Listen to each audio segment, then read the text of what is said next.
अमरोहा में चली ताबड़तोड़ गोलियां। खबर अमरोहा से है, जहां ताबड़तोड़ गोलियां चलाई गई हैं। अमरोहा में ताबड़तोड़ गोलियां चली हैं। युवक की दिन दहाड़े गोली मारकर हत्या कर दी गई है। तो अमरोहा में युवक की दिन दहाड़े गोली मारकर हत्या कर दी गई है। अज्ञात हमलावर ने सैलून की दुकान में युवक को मौत के घाट उतार दिया। तो तड़तड़ाकर गोलियां बरसाई गई है। अमरोहा में नकाबपोश बदमाशों ने कई राउंड फायरिंग की है, जिसमें युवक की मौत की पुष्टि की जा चुकी है। इसके साथ ही पुरानी रंजिश को लेकर अज्ञात हमलावरों ने गोली मारी है। पुरानी रंजिश की आशंका जताई गई है और सीधा साफ तौर पर कहा गया है कि पुरानी रंजिश को लेकर ही ये पूरी वारदात हुई है। युवक की हत्या के बाद से इलाके में हड़कंप भी मच गया है। सूचना मिलते ही पुलिस मौके पर पहुंची है और पुलिस सीसीटीवी कैमरे की मदद से मामले की जांच पड़ताल में भी जुटी हुई है और साथ ही पुलिस ने शव को कब्जे में लेकर पोस्टमार्टम के लिए भेज दिया है।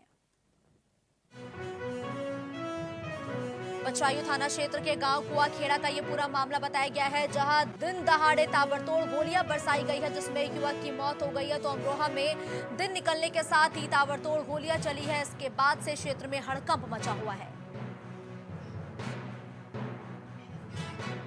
इरशाद इस खबर पर ज्यादा जानकारी के लिए हमारे साथ जुड़ चुके हैं। इरशाद, देखिए अमरोहा में ताबड़तोड़ गोलियां बरसाई गई है, जिसमें युवक की मौत हो गई है। हमलावरों की गिरफ्तारी के लिए पुलिस क्या कर रही है और इस पूरे हमले के पीछे की वजह क्या है? मुस्कान, मैं आपको बता दूं, ये दरअसल मामला ये जब का है। सुबह सुबह जैसे वो दाढ़ी बनवाने के लिए नाई की दुकान पर गया था। वहां पर दो नकाबपोश और अज्ञात बदमाश पहुंचे और उन्होंने ताबड़तोड़ पे फायरिंग की और फायरिंग करने के बाद उसके गोली लग गई। गोली लगने के बाद उसकी मौके पर ही मौत हो गई और मौके पर जो पहुंची पुलिस है वो जांच पड़ताल कर रही है।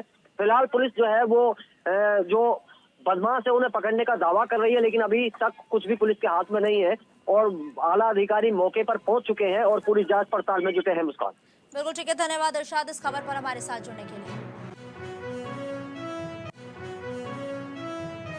कांग्रेस और सपा की सीट शेयरिंग को लेकर हुई बड़ी बैठक। दिल्ली में कांग्रेस और समाजवादी पार्टी के बीच बड़ी और अहम बैठक हुई और अटकलें हैं कि सीट शेयरिंग को लेकर इस बैठक में चर्चा की गई है। कांग्रेस नेता मुकुल वासनिक के आवास पर यह बैठक हुई है। बैठक के बाद राम गोपाल यादव की तरफ से बयान भी दिया गया है। तो कांग्रेस और समाजवादी पार्टी की बैठक के बाद समाजवादी पार्टी की तरफ से बयान सामने आया, जहां 12 जनवरी को एक बार फिर होगी कांग्रेस और समाजवादी पार्टी की बैठक। 12 जनवरी को सीटों को लेकर अहम और अंतिम फैसला लिया जा सकता है। ये राम गोपाल यादव की तरफ से बड़ा बयान दिया गया है। सीट शेयरिंग को लेकर एक पेच फंसा हुआ था, लेकिन अब उस पेच को खोलने का काम लगातार समाजवादी पार्टी और कांग्रेस करती हुई नजर आ रही है। इसी बीच कांग्रेस नेता मुकुल वासनिक के आवास पर बैठक हुई थी, जिसके बाद राम गोपाल यादव ने बड़ा बयान भी दिया है। इंडिया गठबंधन में मायावती के शामिल होने के संकेत। तो बड़ी और अहम खबर इस वक्त की आपको बता दें, जहां सपा प्रमुख अखिलेश यादव ने बड़े संकेत दिए हैं बसपा सुप्रीमो मायावती के इंडिया गठबंधन में आने पर। एक बार फिर से अखिलेश यादव ने संकेत दिए हैं। विधायकों की अगली बैठक में अखिलेश यादव की तरफ से बड़ा बयान दिया गया है। अखिलेश यादव ने कहा कि कांग्रेस लगातार बसपा से बातचीत कर रही है। कांग्रेस की तरफ से लगातार बसपा से संपर्क किया जा रहा है। बसपा के शामिल होने से कोई भी आपत्ति समाजवादी पार्टी को नहीं है। ये बात अखिलेश यादव की तरफ से कही गई है। मायावती सीनियर नेता है, जिनके एक्सपीरियंस का इस्तेमाल करते हुए इंडिया गठबंधन लगातार आगे बढ़ेगा। ये तमाम बड़ी बातें अखिलेश यादव की तरफ से कही गई हैं।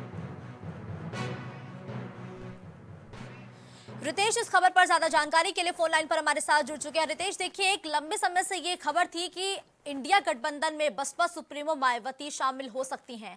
अब इस बात के संकेत मिल रहे हैं, क्या वाकई आने वाले दिनों में ये खबर मिल सकती है? देखिए मुस्कान, सबसे बड़ी बात तो ये है कि कहीं ना कहीं बहुजन समाजवादी पार्टी अपना जनाधार खो चुकी है और ऐसे में अब अपनी वो विश्वसनीयता को बनाने के लिए कहीं ना कोई सहारा तो लेगी। तो ऐसे में जो संकेत मिल रहे हैं वो कहीं ना कहीं इंडिया गठबंधन की तरफ ये संकेत जाते हुए दिख रहे हैं। अगर समाजवादी पार्टी के प्रमुख जो पूर्व मुख्यमंत्री रहे अखिलेश यादव हैं, तो उनके द्वारा से संकेत देखी जा सकती है। तो ऐसे में अभी कोई ऐसी आधिकारिक पुष्टि नहीं हुई, ना कोई ऐसी घोषणा हुई, लेकिन एक विधायक दल की बैठक हुई है। जो विधायक लेकिन रितेश, किस आधार पर अखिलेश यादव ने ये बड़ा बयान दे दिया कि कांग्रेस लगातार बसपा के संपर्क में है? कोई आधार दिया होगा इसके पीछे, क्या वजह है? देखिए, सब एक कयासों पे आधार बने हुए हैं, सब कयास लगा रहे हैं और ये आग्रह भी किया जा रहा है, उनसे बातचीत की भी बातें इसमें शामिल निकल करके आ रही हैं कि बहुजन समाजवादी पार्टी अगर शामिल होती है तो अखिलेश को कोई आपत्ति नहीं होगी। क्यों? क्या कारण है इसका, ये भी जरा असमंजस में पड़ा हुआ है। हालांकि ये राजनीतिक चीजें हैं, राजनीतिक बातें हैं, लेकिन सब बाकी पार्टियां जो हैं वो लगातार कई घटक दल मिल करके जिस तरीके से इंडिया का गठबंधन बना हुआ है, और कहीं ना कहीं रार भी आपको समाजवादी पार्टी में देखने को मिला। कांग्रेस ने उनको मन मुताबिक सीटें नहीं दी तो अखिलेश यादव उस पर बिफरे, और इसका परिणाम भी चुनाव में रहा। मध्य प्रदेश की बात की जाए तो ऐसे में बहुजन समाजवादी पार्टी बिल्कुल अकेले पड़ चुकी है, तो वो कहीं ना कहीं अब इंडिया गठबंधन का सहारा लेगी, और अगर सहारा लेगी तो अखिलेश यादव को आपत्ति नहीं होगी। ये भी एक बड़ा विषय है। तो बिल्कुल ठीक है, धन्यवाद रितेश इस खबर पर हमारे साथ जुड़ने के लिए।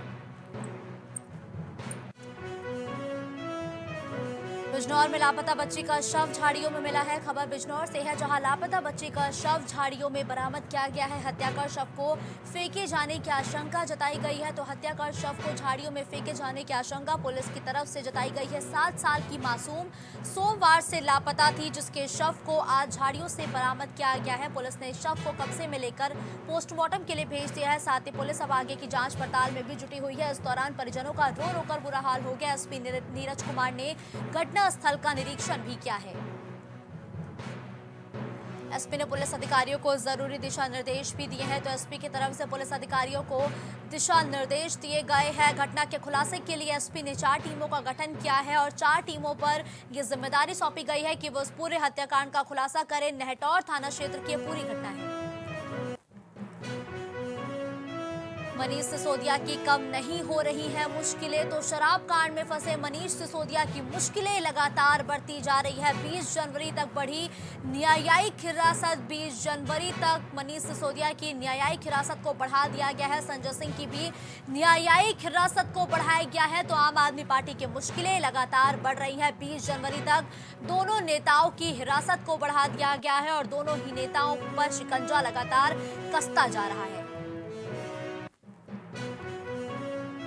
प्रदेश के गन्ना किसानों को मिल सकती है बड़ी खुशखबरी। तो प्रदेश के गन्ना किसानों को बड़ी खुशखबरी देने की तैयारी में है सरकार। गन्ना मूल्य में हो सकती है बढ़ोतरी। तो गन्ना के मूल्यों में बड़ी स्तर पर बढ़ोतरी देखने को मिल सकती है। 15 से 25 रुपए प्रति क्विंटल हो सकती है बढ़ोतरी। तो 15 से 25 रुपए प्रति क्विंटल तक की बढ़ोतरी की जा सकती है। प्रदेश सरकार मिल मालिकों को भी बड़ी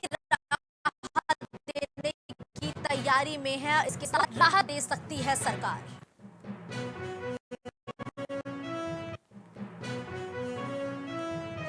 विधायकों के प्रस्ताव पर 1125 सड़कें और पुल को मंजूरी दे दी गई है। तो प्रदेश के 1100 से ज्यादा पुल और सड़कों को बनाने की मंजूरी दी गई है। पहली बार नाबार्ड के बजट से प्रस्ताव को मंजूरी दी गई है। कार्य के लिए तकरीबन 1600 करोड़ रुपए जारी हुए हैं। तो 1619 करोड़ रुपए तकरीबन की धनराशि जारी की गई है। लोक निर्माण विभाग की तरफ से ये धनराशि जारी की गई है।